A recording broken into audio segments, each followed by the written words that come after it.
2022 সালের মধ্যে দেশের 80% মানুষ পাবে টিকা। নিউ ইয়র্কে কোভিড-19 সম্মেলনে প্রধানমন্ত্রী। রোহিঙ্গা ইস্যুতে বিশ্ব সম্প্রদায়ের ভূমিকা নিয়ে প্রশ্ন। বিভিন্ন স্থানে ভাইরাসজনিত জ্বরের প্রকোপ, হাসপাতালে হিমশিম অবস্থা। লক্ষণ করোনা ও ডেঙ্গুর মতো হওয়ায় সংশয়, স্বাভাবিক চিকিৎসা চালিয়ে যাওয়ার পরামর্শ। মুখ থুবড়ে পড়েছে ঢাকার রাস্তায় স্বয়ংক্রিয় সিগন্যাল বাতি প্রকল্প। 110টি পয়েন্টে নষ্ট 3000। ট্রাফিক পুলিশের হাতের ইশারায় থামে গাড়ি, কমছে না যানজট। প্রায় 7 মাস পর মুক্তি পেলেন সুনামগঞ্জের শাল্লার ঝুমন দাস। যেতে পারবেন না নিজ জেলার বাইরে, প্রয়োজন হলে লাগবে আদালতের অনুমতি।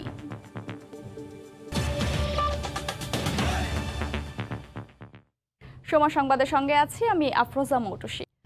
বিশ্বব্যাপী সবার জন্য করোনা টিকা নিশ্চিত করতে এই পণ্যটিকে বৈশ্বিক সামগ্রিক ঘোষণার দাবি জানিয়ে প্রধানমন্ত্রী শেখ হাসিনা বলেছেন, 2022 সালের আগস্টের মধ্যে 80% মানুষকে টিকা দেওয়ার পরিকল্পনা রয়েছে বাংলাদেশের। বুধবার নিউ ইয়র্কে মার্কিন প্রেসিডেন্ট জো বাইডেনের আমন্ত্রণে হোয়াইট হাউস গ্লোবাল কোভিড-19 শীর্ষক ভার্চুয়াল সম্মেলনে একথা বলেন তিনি। এছাড়া রোহিঙ্গা বিষয়ক উচ্চ পর্যায়ের ভার্চুয়াল বৈঠকে তিনি জানান, দ্রুত প্রত্যাবাসন শুরু না করলে নিরাপত্তা ঝুঁকিতে পড়বে পুরো অঞ্চল। নিউ ইয়র্ক থেকে হাসানুজ্জামান সাকির রিপোর্ট। করোনা সংকটে নাকাল গোটা বিশ্ব। ভ্যাকসিনেশন কার্যক্রমে পরিস্থিতি যখন কিছুটা স্বাভাবিক, তখন নিউ ইয়র্কে বসেছে জাতিসংঘ সাধারণ পরিষদের 76তম অধিবেশন। মূল আয়োজনের ফাঁকে বুধবার স্থানীয় সময় বেলা 11টায় মার্কিন প্রেসিডেন্ট জো বাইডেনের আমন্ত্রণে আয়োজিত হয় হোয়াইট হাউস গ্লোবাল কোভিড-19 শীর্ষক ভার্চুয়াল সম্মেলন। বিশ্ব নেতাদের মহামারী অবসানে ঐক্যবদ্ধভাবে এগিয়ে আসার আহ্বান জানান মার্কিন প্রেসিডেন্ট। উচ্চ পর্যায়ের এই অনলাইন বৈঠকে যোগ দেন প্রধানমন্ত্রী শেখ হাসিনাও। ধারণকৃত ভিডিও বার্তায় নিজের বক্তব্য উপস্থাপন করেন তিনি। বলেন, মানুষের জীবিকা ও জীবন বাঁচিয়ে অর্থনৈতিক গতিশীলতা ফিরিয়ে আনতে কাজ করছে তার সরকার। We are planning to vaccinate 20 million people per month until 80% of our population is vaccinated by August 2022. For effective global vaccination, COVID-19 vaccines need to be declared as global public good. এ সময় ভ্যাকসিনকে বৈশ্বিক পণ্য ঘোষণার দাবি জানিয়ে তিনি বলেন, উন্নয়নশীল ও স্বল্পোন্নত দেশগুলোকে টিকা উৎপাদনের সুযোগ দিতে হবে। To guarantee universal access, local production of vaccines by developing countries and LDCs that have the capacity must be allowed. পরে রোহিঙ্গা সংক্রান্ত উচ্চ পর্যায়ের ভার্চুয়াল বৈঠকেও যোগ দেন প্রধানমন্ত্রী। তিনি বলেন, প্রত্যাবাসনের সব চেষ্টার পরও সাড়া দেয়নি Myanmar. My government has maintained bilateral engagements with Myanmar. Sadly, our efforts uprooted Myanmar nationals. Returning home to Myanmar has not generated any tangible outcome yet. Till today, not a single one of them could go back to their homeland. মিয়ানমারের বর্তমান সামরিক পরিস্থিতি প্রত্যাবাসন ইস্যুতে অনিশ্চয়তা সৃষ্টি করেছে জানিয়ে তিনি বলেন, জাতিসংঘ সহ বিশ্ব সম্প্রদায়ের সত্যিকারের উদ্যোগ প্রয়োজন। Delaying this crucial problem jeopardizes our collective security. This could potentially destabilize the entire region. Gambia, Indonesia, যুক্তরাজ্য, সৌদি আরব, তুরস্ক, ইউরোপীয় ইউনিয়ন সহ ওআইসির প্রতিনিধিরা প্রত্যাবাসন ইস্যুতে বাংলাদেশের পাশে থাকার কথা তুলে ধরেন বৈঠকে।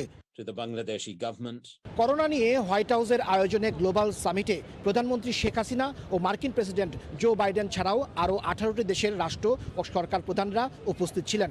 অপরদিকে রোহিঙ্গা সংকটের স্থায়ী সমাধানের জন্য বাংলাদেশ, চীন ও রাশিয়ার সহায়তা চেয়েছে বলে বৈঠক শেষে জানিয়েছেন পররাষ্ট্রমন্ত্রী।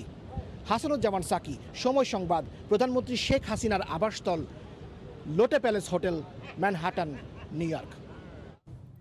দিনাজপুর সহ সারা দেশে দেখা দিয়েছে ভাইরাসজনিত জ্বরের প্রকোপ। এই জ্বরের লক্ষণ করোনা ও ডেঙ্গুর মতো হওয়ায় অনেকে সংশয়ে পড়ে যাচ্ছেন। এ অবস্থায় হাসপাতালগুলোতে রোগীর চাপ বাড়ায় হিমশিম খাচ্ছেন চিকিৎসকরা। তবে চিকিৎসকরা স্বাভাবিক চিকিৎসা চালিয়ে যাওয়ার কথা বলছেন। শিশুরাই বেশি আক্রান্ত হওয়ায় বাড়তি যত্ন নেওয়ার পরামর্শ তাদের। গোলাম নবী দুলালের তথ্য ও মনজিদ আলম শিমুলের ছবি নিয়ে রিপোর্ট। দিনাজপুরে বেড়েছে জ্বর সর্দি সহ ভাইরাসজনিত নানা রোগে আক্রান্ত রোগীর সংখ্যা। আক্রান্তদের বেশিরভাগ শিশু। গত কয়েকদিনে আক্রান্তের সংখ্যা বেড়ে যাওয়ায় ১৫০ শয্যার অরবিন্দ শিশু হাসপাতালে আরও ২৫টি শয্যা বাড়িয়েও রোগীর চাপ সামাল দেওয়া যাচ্ছে না। এম আব্দুর রহিম মেডিকেল ও জেনারেল হাসপাতালে ঠান্ডা জ্বরে আক্রান্ত ২০০ রোগী ভর্তি রয়েছে। বাচ্চাটার জ্বর, কাশ, সর্দি, বুক দাবে গেছে। প্রায় ১১-১২ দিন থেকে ১০৩-১০৪ এরকম জ্বর ছিল। তীব্র শ্বাসকষ্ট, জ্বর, সর্দি, কাশি এই নিয়ে আমরা পাচ্ছি। কিছু কিছু রোগীকে আমরা প্রাথমিক চিকিৎসা দিচ্ছি চেম্বারে, কিছু কিছু রোগী হাসপাতালে ভর্তি করতেছে। এদিকে আক্রান্তদের মধ্যে করোনা সংক্রমণ না থাকায় উদ্বেগের কিছু নেই বলে জানায় জেলার স্বাস্থ্য বিভাগ। আমাদেরকে অবশ্যই সতর্কতা অবলম্বন করতে হবে।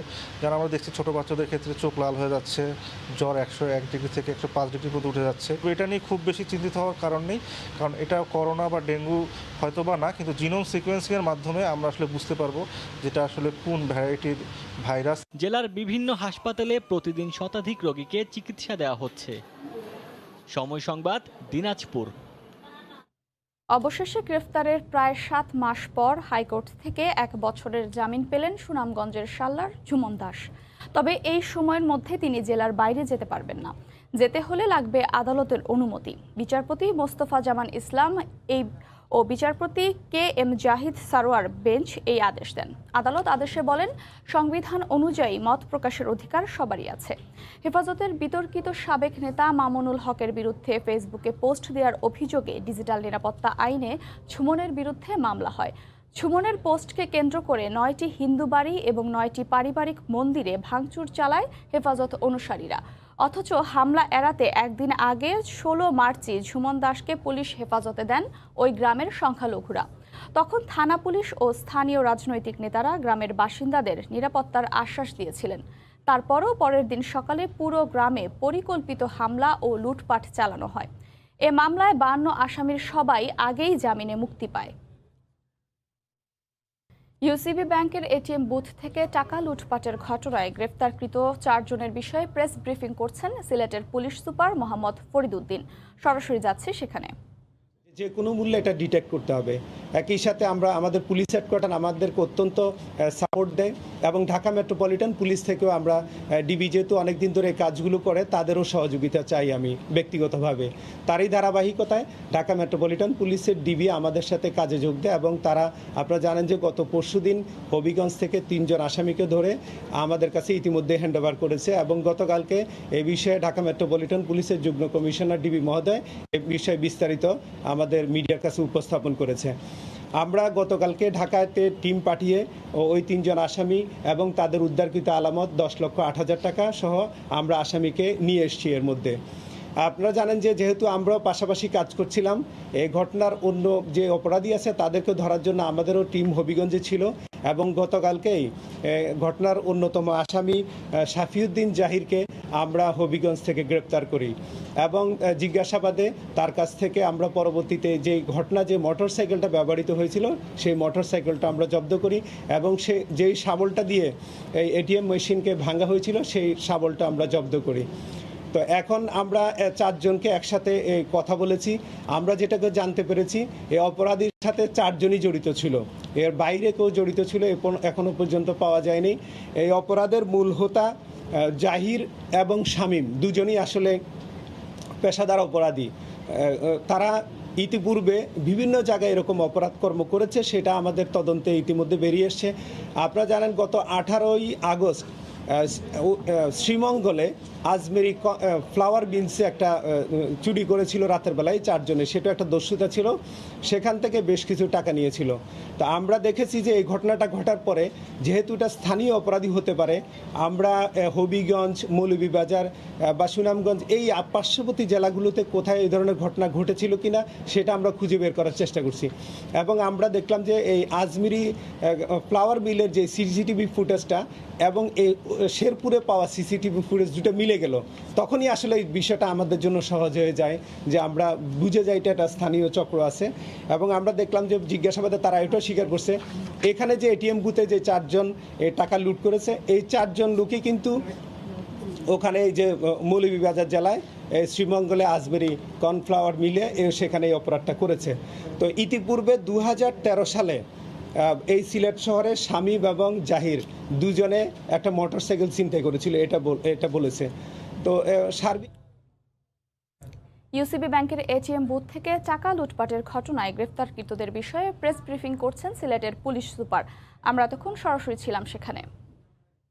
সময় সংবাদে আরও থাকছে, ধর্মঘট তুলে নেয়ার একদিন না যেতেই 10 দফা দাবিতে আবারও কর্মবিরতির ঘোষণা ট্রাক, লরি, প্রাইম মুভার্স মালিকদের। 27 সেপ্টেম্বর থেকে নতুন কর্মসূচি। ঢাকার যানজট নিরসনে 2 সিটি কর্পোরেশনের নেয়া স্বয়ংক্রিয় সিগন্যাল বাতি প্রকল্প মুখ থুবড়ে পড়েছে। 110টি সিগন্যাল পয়েন্টের প্রায় 3000 স্বয়ংক্রিয় রঙিন বাতি পুরোপুরি বিকল। হাতের ইশারা, বাঁশের লাঠি আর বাঁশি দিয়েই চলছে ট্রাফিক পুলিশের কাজ। এতে বাড়ছে যানজট, ঘটছে দুর্ঘটনা। যোগাযোগ বিশেষজ্ঞরা বলছেন, কোনো পরিকল্পনা ছাড়াই নেওয়া হয়েছিল প্রকল্প। তবে সিটি কর্পোরেশন বলছে, পুলিশের সঙ্গে সমন্বিত ট্রাফিক ব্যবস্থা গড়ে তোলার চেষ্টা করা হচ্ছে। নাজমুস সালেহের রিপোর্ট। রাজধানীর অন্যতম ব্যস্ত রাস্তা বিজয় সরণি। যানবাহন নিয়ন্ত্রণে 4 রাস্তার এই ডাইভারশনে চারদিকেই আছে সিগন্যাল পোস্ট, আছে রঙিন বাতি, কিন্তু এসব ডিজিটাল সিগন্যাল বাতির সবগুলোই নষ্ট। ফলে অন্যতম এই রাস্তায় হাতের ইশারা আর বাঁশের লাঠির সাহায্যেই যানবাহন নিয়ন্ত্রণের কাজ করছেন ট্রাফিক পুলিশ। চালকরা বলছেন, যখন গাড়ির চাপ বেশি থাকে তখন খেই হারিয়ে ফেলেন পুলিশ সদস্য।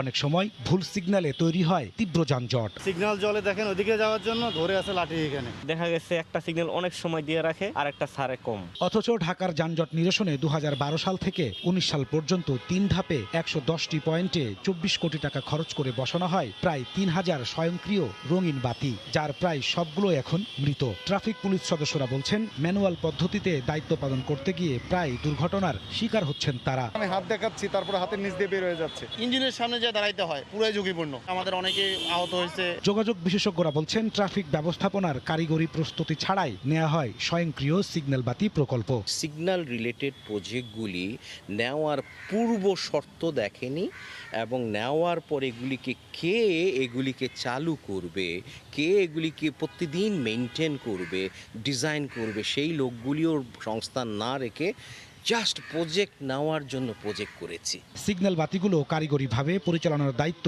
ট্রাফিক পুলিশকে দিয়ে একটি সমন্বিত ব্যবস্থা গড়ে তুলতে 2 সিটি কর্পোরেশন সম্মত হয়েছে। যুগোপযোগী ট্রাফিক সিগন্যালিং ব্যবস্থা গড়ে তোলার লক্ষ্যে উভয় সিটি কর্পোরেশনের পক্ষ থেকে পুলিশ বিভাগের সাথে সমন্বয় করে তাদের যতটুকু নিয়ন্ত্রণ পুলিশ বিভাগের হাতে থাকা দরকার ঠিক ততটুকু তাদেরকে দেওয়া হবে। তবে এর সুফল পেতে কতদিন অপেক্ষা করতে হবে তার সুনির্দিষ্ট কোনো ইঙ্গিত মেলেনি।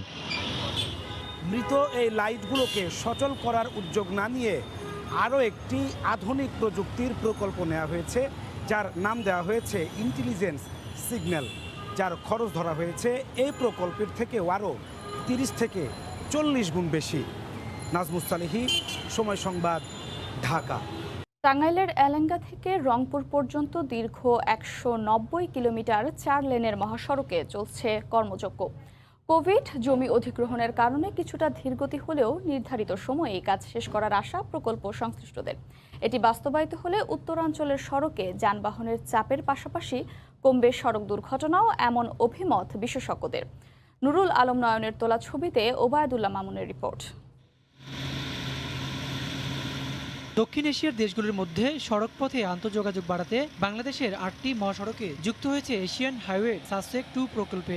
এটি বাস্তবায়িত হলে ভারত, মিয়ানমার ও চীনের সাথে সড়কপথে যুক্ত হবে বাংলাদেশ। 16,662 কোটি টাকা ব্যয়ে কাগজে কলমে প্রকল্পটি 2016 সালের হলেও মাঠ পর্যায়ে কাজ শুরু হয় 2019 সালে। এলেঙ্গা থেকে সিরাজগঞ্জের হাটিকমরুল হয়ে রংপুর মডার্ন মোড় পর্যন্ত 190 কিলোমিটার সড়কে চলছে মহাকর্মযজ্ঞ। পুরো প্রকল্পটি বাস্তবায়ন হচ্ছে এডিবি ও বাংলাদেশ সরকারের অর্থায়নে। তবে সরকারি সেবা সংস্থাগুলোর মধ্যে সমন্বয়হীনতা ও করোনা মহামারীর কারণে কাজে কিছুটা ধীরগতি হয়েছে বলে জানান প্রকল্প সংশ্লিষ্টরা। আমাদের জমি অধিগ্রহণের 2-1 জায়গায় একটু সমস্যা হচ্ছে, যে কারণে আমাদের একটু কাজের বাধা হচ্ছে, কিন্তু আমরা আশাবাদী যে আমরা নির্ধারিত সময়ের মধ্যেই কাজটা শেষ করতে পারবো ইনশাআল্লাহ। তবে নির্ধারিত সময়ে সাসেক প্রকল্পের 8টি প্যাকেজের কাজ শেষ হবে বলে দাবি প্রকল্প পরিচালকের। আরও 2টি ইম্পর্টেন্ট প্যাকেজ আছে, যেটা একটা হচ্ছে যে হাটিকামরুল ইন্টারচেঞ্জ, আর একটা হচ্ছে যে এলেঙ্গা থেকে বঙ্গবন্ধু ব্রিজ সেতু পর্যন্ত।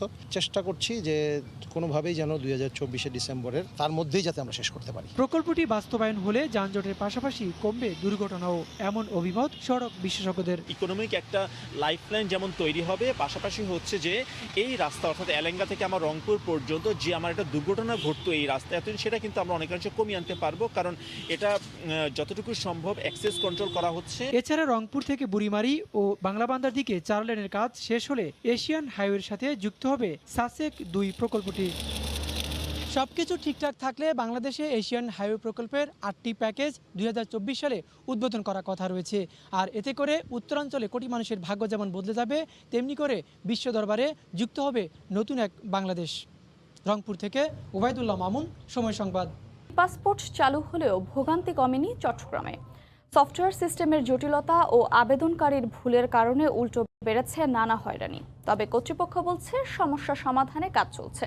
পাসপোর্ট অফিসের ভোগান্তি নিয়ে গতকাল ছিল ঢাকার রিপোর্ট, আর আজ চট্টগ্রামের অবস্থা জানাচ্ছেন শফিকুল আলম। ক্যামেরায় ছিলেন নূর জামাল আতিক। কর্ণফুলীর বাসিন্দা প্রবাসী মিজান 31 আগস্ট পাসপোর্ট পাওয়ার কথা, কিন্তু ভুলে এমডি এর জায়গায় মোহাম্মদ আশায় আটকে গেছে পাসপোর্ট। ভিসার মেয়াদও শেষ, ফলে যেতে পারেননি সৌদি আরব। তারা বলতেছে এমডি মোহাম্মদ আর মফুরা মোহাম্মদ এর জন্য পাসপোর্ট আটকে আছে। আমি যদি 31 তারিখে পাসপোর্ট পেতাম তাহলে আমি চলে যেতে পারতাম। হাতে লেখা ও এমআরপি ভোগান্তি কমাতে চালু হয়েছে ই পাসপোর্ট। তাতে এতটুকু কমেনি ভোগান্তি, বরং বেড়েছে নানা টেকনিক্যাল হয়রানি। আটকে যাচ্ছে পাসপোর্ট। সবচেয়ে বড় সমস্যা জাতীয় পরিচয়পত্রের সাথে আবেদনকারীর তথ্যের মিল না থাকা। ওরা ভুল করছে যে আমার আব্বুর নাম আবুল কালামের জায়গায় আব্দুল করিম দিছে। তো ওই পাসপোর্টে যখন এখানে ড্যাম হয়ে গেছে, আমি আজকে 3টা বছরে এখানে আসতে আসি যাইতে আসি। এক জায়গায় এমডি আছে, আরেক জায়গায় আছে আপনার মোহাম্মদ। এই কারণে শুধু পাসপোর্টটা ওর 6 মাস যাবৎ ঘুরতেছে। ডাইরেক্টলি জমা করলে জমা নেয় না, ওরা দালালের লোগো এটা দেখতে হয়। কর্তৃপক্ষ বলছে আবেদনকারীর অদক্ষতা ও সফটওয়্যার সিস্টেম ভোগান্তির জন্য দায়ী, তবে সমস্যা সমাধানে কাজ করছে তারা। এই ত্রুটির কারণে সিস্টেমে যখন এটা আটকে যায়, তখন এটা নিষ্পত্তি হইতে নিয়মের মধ্যে নিষ্পত্তির পথ আছে। আমরা সেই নিষ্পত্তির পথটা ওগুলো করতে লোকজনও একটু কষ্ট পায়, আমাদেরও কিন্তু অ্যাকচুয়ালি আমরা সেবা দেওয়ার জন্য সবসময় প্রস্তুত দিয়ে যাচ্ছি, কিন্তু এইটা আমাদের জন্য অতিরিক্ত একটা বার্ডেন হয়ে থাকে। চট্টগ্রাম মনসুরাবাদ বিভাগীয় পাসপোর্ট অফিসে প্রতিদিন 500 থেকে 600 পাসপোর্টের আবেদন জমা হয়, পাশাপাশি ডেলিভারি হয় সমপরিমাণ। শফিকুল আলম, সময় সংবাদ, চট্টগ্রাম। সময় সংবাদে আরও থাকছে, আন্তর্জাতিক সমর্থন পেতে মরিয়া তালেবান, যোগ দিতে চায় সাধারণ পরিষদের অধিবেশনে জার্মানির বিরোধিতা, সংকট কাটাতে জাতিসংঘের তহবিল গঠন। ধর্মঘট তুলে নেয়ার একদিন না যেতেই আবারও কর্মবিরতির ঘোষণা দিয়েছে ট্রাক লরি প্রাইম মুভার্স মালিকরা। 26 সেপ্টেম্বরের মধ্যে 10 দফা দাবি পূরণ না হলে আগামী 27 ও 28 সেপ্টেম্বর সকাল 6টা থেকে 48 ঘণ্টা পণ্য পরিবহনে কর্মবিরতির ঘোষণা দেন তারা। সকালে জাতীয় প্রেস ক্লাবে আয়োজিত সংবাদ সম্মেলনে এ ঘোষণা দেন তারা। আমরা বলছি এই দাবিগুলি তার কিন্তু আমাদের সাথে চুক্তি করতে হবে, আশ্বাস পেলে মানি না। যদি আশ্বাস দেয়, চুক্তি তাৎক্ষণিকভাবে না করে, আমরা ট্রেড ইউনিয়ন করি। চুক্তি হইলে ধর্মঘট প্রত্যাহার হবে, চুক্তি না হইলে অর্ধেক চুক্তি হলে স্থগিত হবে, পুরা চুক্তি না হইলে আমরা আমাদের পরিবহন মালিক শ্রমিকদের এই কর্মবিরতি পালন হবে। ওই আশ্বাসটা শেষে হবে না। চরম ঝুঁকিপূর্ণ হয়ে উঠেছে প্রবাল দ্বীপ সেন্ট মার্টিনের একমাত্র জেটিটি। প্রাকৃতিক দুর্যোগে জেটিটি ক্ষতিগ্রস্ত হয়েছে একাধিকবার। তবে চলতি বছরের মে মাসে ঘূর্ণিঝড় ইয়াসের প্রভাবে প্রবল জোয়ারে ভেঙে তছনছ হয়ে যায় পন্টুন ও জেটির নানা অংশ। এখন পুরোপুরি ব্যবহারের অনুপযোগী হয়ে পড়েছে। আরও জানাচ্ছেন সুজাউদ্দিন রুবেল। প্রবালদ্বীপ সেন্ট মার্টিনের যোগাযোগের একমাত্র মাধ্যম হচ্ছে নৌরুট। উত্তাল সমুদ্রের কারণে এই দ্বীপ পর্যটকদের জন্য উন্মুক্ত থাকে মাত্র 5 মাস। এ সময় পর্যটকদের আনা নেয়ায় চলাচল করে 60টির মতো জাহাজ, আর সারা বছর দ্বীপবাসী চলাচলের জন্য ব্যবহার করে শতাধিক ট্রলার। জাহাজ কিংবা ট্রলার, যাত্রী বা মালামাল নিয়ে ভিড়ে দ্বীপের একমাত্র জেটিতে। কিন্তু দীর্ঘদিন সংস্কারের অভাবে জরাজীর্ণ হতে হতে সবশেষ ঘূর্ণিঝড় ইয়াসের আঘাতে লন্ডভন্ড হয়ে ব্যবহারের অনুপযোগী হয়ে পড়েছে জেটিটি। মারাত্মক ঝুঁকিপূর্ণ অবস্থায় পারাপার করলেও বিধ্বস্ত এই জেটিতে পর্যটকবাহী জাহাজ আদৌ ভেড়ানো যাবে কিনা তা নিয়ে দুশ্চিন্তায় দ্বীপের বাসিন্দারা। আমরা অনেক কষ্ট হয়েছে, হয়তো ভয় লাগছে। জেটিটা অকৃত হয়ে পড়েছে, যেটা ব্যবহার করা উপযোগী নয়। এই জেটির পূর্ণ সংস্কার না হলে এই জনগণ, ট্যুরিস্ট, দেশ বিদেশি ট্যুরিস্ট ওঠানামাতে অনেক বাধাগ্রস্ত হচ্ছে, যে কোনো মুহূর্তে ভেঙে পড়ে যেতে পারে। ঘূর্ণিঝড় ইয়াসের কারণে যে ভেঙে পড়েছে, আজ পর্যন্ত মেরামতের কোনো খোঁজখবর নেই। শীঘ্রই জেটিটি সংস্কার করা না গেলে সেন্ট মার্টিন নির্ভর পর্যটন শিল্প মুখ থুবড়ে পড়বে বলে দাবি সংশ্লিষ্টদের। এখনো পর্যন্ত এই জেটিটা সংস্কার করা হয়নি। বর্তমান অবস্থায় শিপ ওখানে বিড়ার জন্য খুবই ঝুঁকিপূর্ণ হবে। আমরা জোর দাবি জানাচ্ছি যাতে করে দ্রুত সময়ের মধ্যে সেন্ট মার্টিনের জেটিটি সংস্কারের জন্য। জেলা প্রশাসক জানালেন, পর্যটন মৌসুম শুরুর আগেই জেলা পরিষদ জেটিটি মেরামত করবে। যে এটার কাজ জেলা পরিষদ করে এবং জেলা পরিষদ এটা নিয়ে কাজ করছে। আশা করি সিজন শুরু হওয়ার আগে এটা ঠিক হয়ে যাবে। পর্যটক ও দ্বীপের বাসিন্দাদের সুবিধার্থে 2005 সালে নির্মিত হয় প্রবাল দ্বীপ সেন্ট মার্টিনের জেটিটি। পর্যটকের ভরা মৌসুমে দ্বীপে প্রতিদিন ভ্রমণে আসেন কয়েক হাজার পর্যটক। সুজাউদ্দিন রুবেল, সময় সংবাদ, কক্সবাজার। চীন, রাশিয়া ও পাকিস্তানের বিশেষ দূত আফগানিস্তানে গিয়ে তালেবানের অন্তর্বর্তীকালীন সরকারের শীর্ষস্থানীয় ব্যক্তিদের সঙ্গে বৈঠক করেছেন। একই সঙ্গে তারা দেশটির সাবেক প্রেসিডেন্ট হামিদ কারজাই ও শান্তি প্রক্রিয়ায় নেতৃত্ব দেয়া আবদুল্লাহর সঙ্গেও বৈঠক করেছেন। এদিকে তাদের এই বৈঠকের পরই জাতিসংঘের সাধারণ পরিষদের সম্মেলনে অংশ নিতে চেয়ে সংস্থাটির মহাসচিবের কাছে চিঠি পাঠিয়েছেন তালেবান সরকারের পররাষ্ট্রমন্ত্রী আমির খান মুত্তাকি। আন্তর্জাতিক সমর্থন পেতে উঠে পড়ে লেগেছে তালেবান সরকার, আর তাই আফগানিস্তানে নিযুক্ত চীন, রাশিয়া ও পাকিস্তানের কূটনীতিকদের সঙ্গে বৈঠক করেছেন দেশটির প্রধানমন্ত্রী মোল্লা হাসান আখন্দ। পাশাপাশি তারা দেশটির সাবেক প্রেসিডেন্ট হামিদ কারজাই ও শান্তি প্রক্রিয়ায় নেতৃত্ব দেয়া আবদুল্লাহর সঙ্গেও বৈঠক করেছেন। বুধবার চীনের পররাষ্ট্র মন্ত্রণালয়ের মুখপাত্র ঝাওলিজিয়ান এ তথ্য জানিয়েছেন। দেশ তিনটির কূটনীতিকরা 21 থেকে 22 সেপ্টেম্বর কাবুল সফর করেন। বৈঠকে আফগানিস্তানে সন্ত্রাসবাদ দমন ও মানবিক পরিস্থিতি মোকাবিলায় একটি অন্তর্ভুক্তিমূলক সরকার গঠন নিয়ে আলোচনা করেছেন তারা। তাদের এই বৈঠকের পরই তালেবান সরকারের পক্ষ থেকে জাতিসংঘে চিঠি দিয়ে সাধারণ পরিষদের অধিবেশনে যোগ দেওয়ার আগ্রহ জানানো হয়।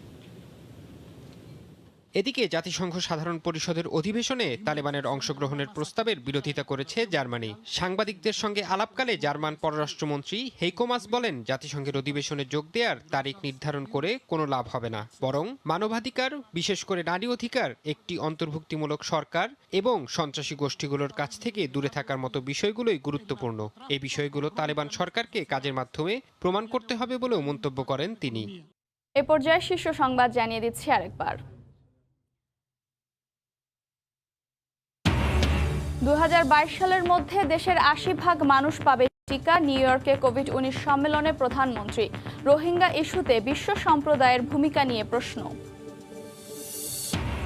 বিভিন্ন স্থানে ভাইরাসজনিত জ্বরের প্রকোপ, হাসপাতালে হিমশিম অবস্থা।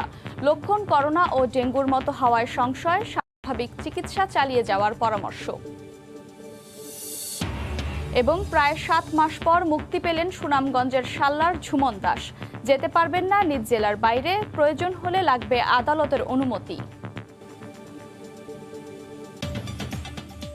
এই ছিল এখনকার মতো, সঙ্গে থাকুন সময়ের।